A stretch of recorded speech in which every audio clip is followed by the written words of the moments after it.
Vous évoquez la notion de nuisance comme justification de l'intervention législative et opposez la nuisance objective, que l'on pourrait prouver, à la nuisance subjective relevant du « ça me dérange ». Mais, si vous voulez bien, nous y reviendrons à propos de la codification de l'espace individuel. Je voulais vous poser une question concernant la loi qui devra s'adapter à une société subissant la décroissance.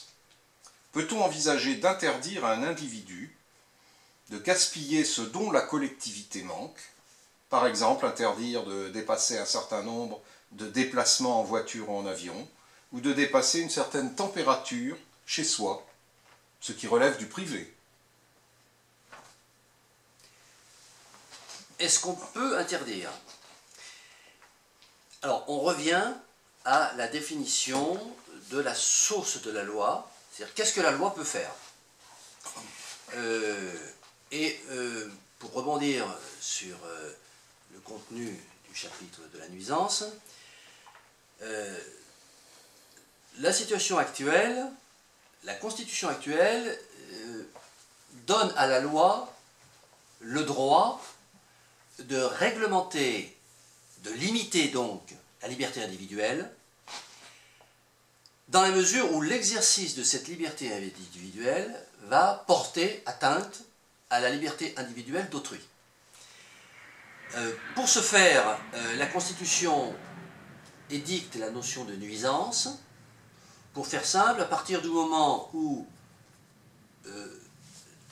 la mise en œuvre de ma liberté individuelle nuit à autrui, la loi a le droit de mettre des limites.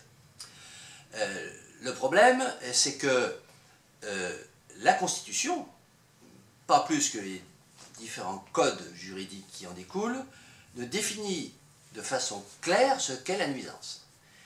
La nuisance est un terme qui va être utilisé lors de la votation d'une loi au Parlement ou par le décret d'un préfet ou par un arrêté municipal pour justifier d'une interdiction. Ce que je propose dans ce chapitre, c'est précisément de définir clairement, et si possible d'inscrire cette définition et ce principe dans la Constitution, afin qu'on sache bien si, lorsqu'on édicte une interdiction, puisque le principe qui consiste à interdire à quelqu'un de faire quelque chose n'est pas un principe que je conteste.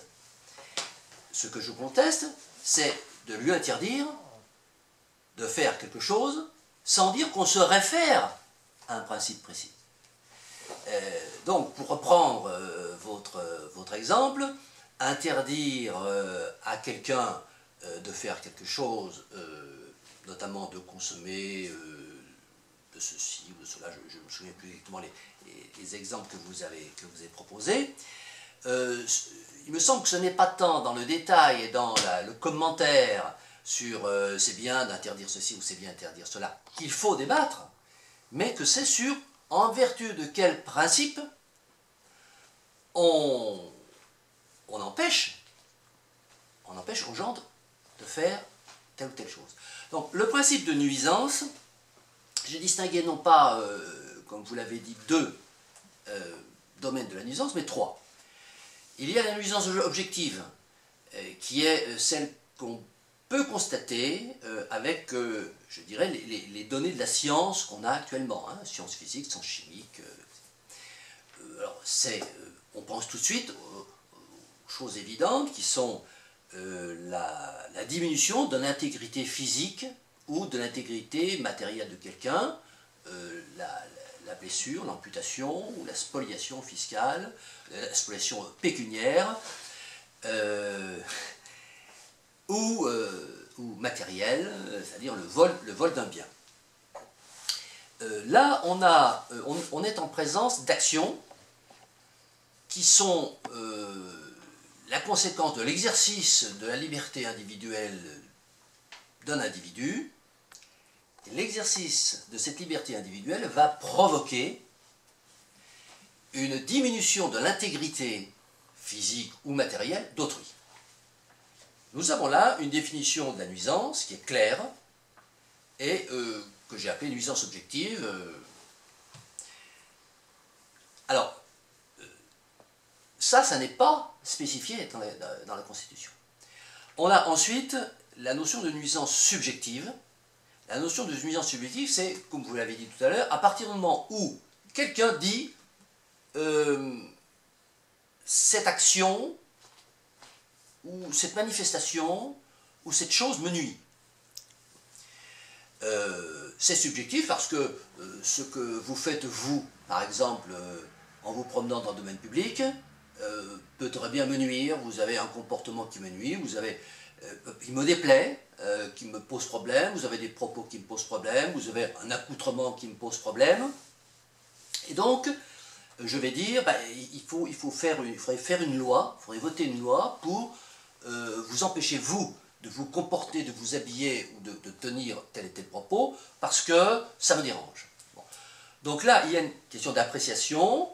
La nuisance n'est pas objective, on ne va pas pouvoir constater une diminution de votre intégrité physique, c'est-à-dire que vous n'avez pas une main en moins, vous n'avez pas un bras en moins, vous n'avez pas un trou dans le ventre, on ne va pas pouvoir constater une diminution objective de votre patrimoine immobilier, on ne vous a rien pris de votre patrimoine pécuniaire. Bon. Là, il s'agit d'une évaluation subjective, et c'est là qu'intervient la loi. Et que dit la loi? Rien. La loi dit parle du principe majoritaire. C'est-à-dire qu'on soumet, par l'intermédiaire généralement, alors que ça se passe généralement par l'intermédiaire de lobbies divers et variés, professionnels, agricoles, civils. Donc tel lobby, ça peut être une association de défenseurs des victimes de la route, ça peut être une association de consommateurs de produits biologiques. Donc un lobby s'exprime en disant que tel et tel comportement qui ne relève pas d'une nuisance objective, c'est-à-dire qu'on ne va pas pouvoir, dans l'état actuel de la science, déterminer qu'il y a une diminution de l'intégrité physique ou matérielle de quelque chose ou de quelqu'un, ou même d'une collectivité. Et ce lobby va proposer de voter une loi. Donc le principe majoritaire via la représentativité, alors ça c'est un autre débat, savoir si la majorité de l'opinion publique est bien toujours identique à ce qu'il ressort d'une votation d'une assemblée. Et donc la représentation nationale va statuer et va pondre une loi, une 130 millième loi, une 140 millième loi, etc. Et c'est ainsi qu'on traite la nuisance subjective. Par le principe de la majorité que Proudhon nommait la dictature de la majorité et remplacé la dictature du prince, puisque lorsqu'on n'avait pas la démocratie représentative, il suffisait que le roi dise ça, j'estime que ça nuit à la collectivité ou que ça nuit au domaine, à la nation, et donc voilà, je fais une loi parce que j'estime que ça nuit. Donc nous n'avons pas de définition objective, ni même de débat sur la notion de nuisance subjective. Et pourtant, c'est l'essentiel, c'est le 80% des lois ou 70% des lois qui sont votées à partir de cette idée de nuisance subjective. Et puis il y a un troisième champ de la nuisance qui est la nuisance par destination. C'est tout ce qui recouvre les lois qui sont prises en vertu du principe de précaution ou de prévention. De quoi s'agit-il? Un certain nombre de constatations sociologiques ou statistiques vont établir qu'il y a un lien entre certaines activités et certains dommages. Par exemple, de façon très commune, je vais boire de l'alcool. Bon, pour l'instant, je ne fais rien de mal, je bois de l'alcool. Mais ensuite, je vais prendre le volant de ma voiture, je vais aller dans le domaine public et je vais peut-être avoir un accident. Et donc, le principe de précaution part du principe que quand on étudie le nombre d'accidents qu'il y a et qu'on cherche les causes de ces accidents, on va trouver un certain nombre de fois une responsabilité, enfin une corrélation entre l'accident et la prise d'alcool. Parallèlement, on a d'autres observations scientifiques, plus ou moins scientifiques, par exemple médicales, qui vont établir que lorsqu'il y a prise d'alcool, il y a une diminution de la rapidité des réflexes, une diminution de la distance de la vision, etc., etc. Un certain nombre de données, plus ou moins scientifiques, plus ou moins relevant de ce qu'on appelle la science dure ou la science molle, certaines choses incontestables, d'autres qui relèvent plus du domaine de l'évaluation, mais bon. C'est ainsi qu'est construit le principe de précaution. On a donc une action banale, simple, qui relève du domaine privé, qui ne fait mal à personne, mais on estime que ça va générer, ça peut générer. Donc, en vertu de ce concept de nuisance par destination, on va légiférer sur des comportements qui relèvent purement et simplement de la liberté individuelle à l'intérieur d'un domaine privé, puisque si je consomme de l'alcool chez moi, je suis bien dans mon domaine privé et je ne nuis à personne en buvant de l'alcool, mais je vais être dans un état qui... Voilà. Bon. Alors ce principe de précaution que j'illustre à partir de cet exemple, on va bien sûr pouvoir trouver tout un tas de déclinaisons hein, dans la vie quotidienne et dans l'action, dans toutes les actions préventives des services de sécurité qui sont rendus loisibles tout simplement parce que la représentation nationale a statué et a légiféré là-dessus. Bon. Donc, les deux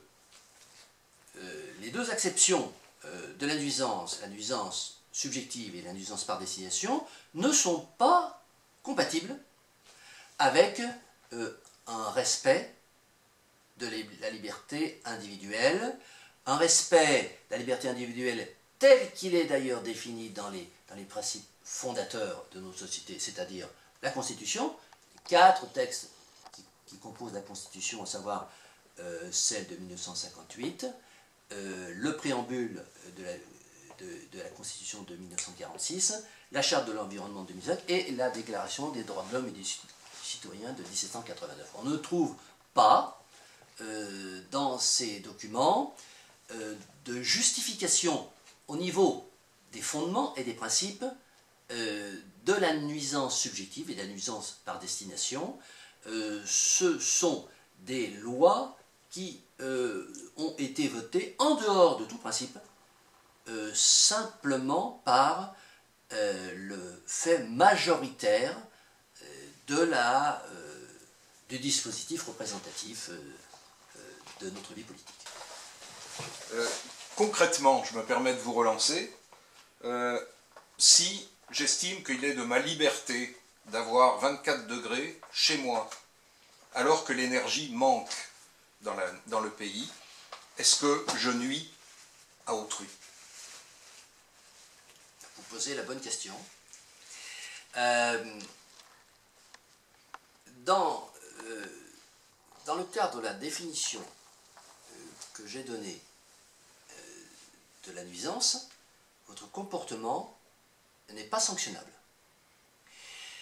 On entre là dans un débat corollaire, qui est le débat sur la nécessité ou pas, la justification ou pas, d'inscrire dans la Constitution la notion d'empreinte écologique. Quand vous dites je chauffe à 25 degrés, ça veut dire je consomme de l'énergie, je consomme des matières fossiles, je consomme de l'uranium, donc des minerais, j'épuise la planète, je les consomme sans doute au détriment d'autres pays qui ne peuvent pas les consommer. Bon, c'est un autre débat, proche mais légèrement différent. ne faut-il pas qu'il y ait un principe constitutionnel qui prend en compte l'empreinte écologique et qui donc, de ce principe, on va faire découler un certain nombre de dispositions législatives d'empêchement contre le principe duquel je ne suis pas opposé, pourvu qu'il y ait eu un débat populaire et qui soit sanctionné non pas par un vote de la représentation, mais par un référendum, et que le peuple s'exprime majoritairement, et je dirais à une majorité sans doute qualifiée, de l'ordre des 3/4, pour l'inscription dans la Constitution du principe de l'empreinte écologique. De ce principe va découler effectivement toute une législation spécifique qui remontera sans doute bien en amont de ce que vous dites, c'est-à-dire la possibilité de chauffer à 25 degrés. Ça va être au niveau de la fabrication de l'énergie, donc les industries qui fabriquent l'énergie, qu'on va limiter ou interdire un certain nombre de choses. Et pour respecter quand même, et quand je dis quand même, c'est pas pour atténuer, pour respecter vraiment le principe de la nuisance objective, il conviendrait que vous ayez le droit de tourner votre thermostat aussi haut que vous voulez. Il faudrait par contre qu'il y ait une alimentation qui soit conçue de telle façon que vous ne puissiez pas le faire. C'est-à-dire que le fournisseur d'énergie est à la source une régulation qui empêche cela. Alors, au niveau de la sécurité routière, puisque tout à l'heure j'ai semblé m'inscrire en contradicteur des lois, de certaines lois sur la sécurité routière, qui relèvent, faut-il le dire, quand même, d'une réglementation interne, une sorte de réglementation, de règlement intérieur d'un espace public. On est quand même dans un espace public. Donc l'espace public appartient à la collectivité a le droit de mettre un règlement intérieur.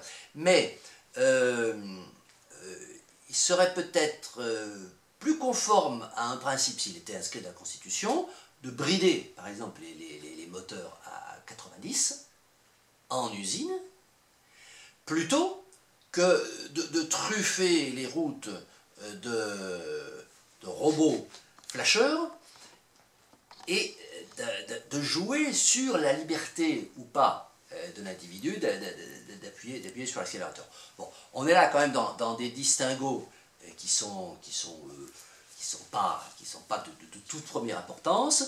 Le véritable point fondamental, donc le débat fondamental, c'est effectivement, il faut bien poser la question, faut-il inscrire oui ou non la notion d'empreinte écologique dans la Constitution. Bon, c'est un débat qui n'est pas tranché. C'est un débat qui est en cours, puisque je participe à un groupe de réflexion qui se structure actuellement en mouvement politique qui s'appelle « Vers une nouvelle constitution pour une société décroissante ». Et effectivement, l'inscription ou pas de toutes ces contraintes qui a commencé à apparaître dans la Charte de l'environnement de 2005, mais qui est traitée d'une façon extrêmement contestable et avec évidemment tout l'aléatoire et le discours à double entrée qu'on connaît par les hommes du pouvoir actuellement. Mais réellement inscrire quelque chose qui correspond à un principe clair et déclinable ensuite dans la législation, c'est un débat qui n'est pas tranché. Merci. Vous érigez la liberté individuelle en valeur suprême. Je veux bien concevoir que Robinson Crusoe puisse exercer pleinement sa liberté individuelle. Ce qui est possible sur une île déserte ne l'est certainement pas dans notre société humaine, quelle qu'elle soit. Ma liberté individuelle est naturellement limitée par toutes sortes d'entraves, l'État, la loi, la liberté des autres, etc. Même si je suis d'accord avec le trop d'État, trop de lois, comment imaginer que l'individu, je vous cite, reprenne les commandes et se débarrasse de l'essentiel du carcan administratif? En est-il capable, cet individu? Si oui, comment? Et le veut-il seulement? Ce dont je doute un peu. Voilà, posé en quelques mots, l'essentiel de la problématique des rapports entre l'individu et la collectivité depuis la nuit des temps. Tout d'abord, je ne mets pas au-dessus de tout la liberté individuelle, ou plutôt, je ne le formulerai pas comme ça. Je pense que la liberté individuelle doit être limitée à partir du moment où il y a une vie en société. Vous avez parlé de Robinson Crusoe. Robinson Crusoe est tout seul, il fait ce qu'il veut. Même s'il y a 1000 Robinson Crusoe, si ces 1000 Robinson n'ont pas l'envie de s'organiser en société, ils vont vivre de façon libre, leur seule limite étant les limites que la nature leur impose par ses contraintes naturelles. La nécessité d'une organisation sociale et donc éventuellement d'une restriction de la liberté individuelle s'établit à partir du moment où l'homme décide de vivre en société, qu'il établit un contrat social. Donc, il ne s'agit pas de mettre au-dessus de tout la liberté individuelle, mais de voir à partir de quel principe on accepte de la restreindre et jusqu'où. Quant au fait de savoir si l'individu en est capable ou s'il le veut, il y a également deux questions très importantes. S'il le veut, la réponse à cette question, c'est la démocratie, qui donne la réponse à cette question. Si l'homme s'exprime de façon démocratique, je n'ai pas dit par la démocratie représentative actuelle, mais si il y a une majorité qualifiée, par exemple une majorité des 3/4, des gens qui se prononcent pour des options fortes et radicales par rapport à la liberté individuelle, il me semble qu'il y a là une décision majoritaire de l'ensemble des individus d'établir des principes des principes clairs sur la limitation de la liberté individuelle. Pour ce qui concerne est-ce qu'il en est capable, là c'est une question d'ordre philosophique, voire anthropologique, et c'est une question que je ne me pose pas, parce qu'elle, à mon sens, elle relève de la croyance. J'ai dit anthropologie, métaphysique, j'ajouterai religion, parce que la religion part du principe que l'homme est capable de faire un certain nombre de choses, de faire le don de soi. Bon, on entre là dans des concepts qui ne font pas partie de ma table de valeurs.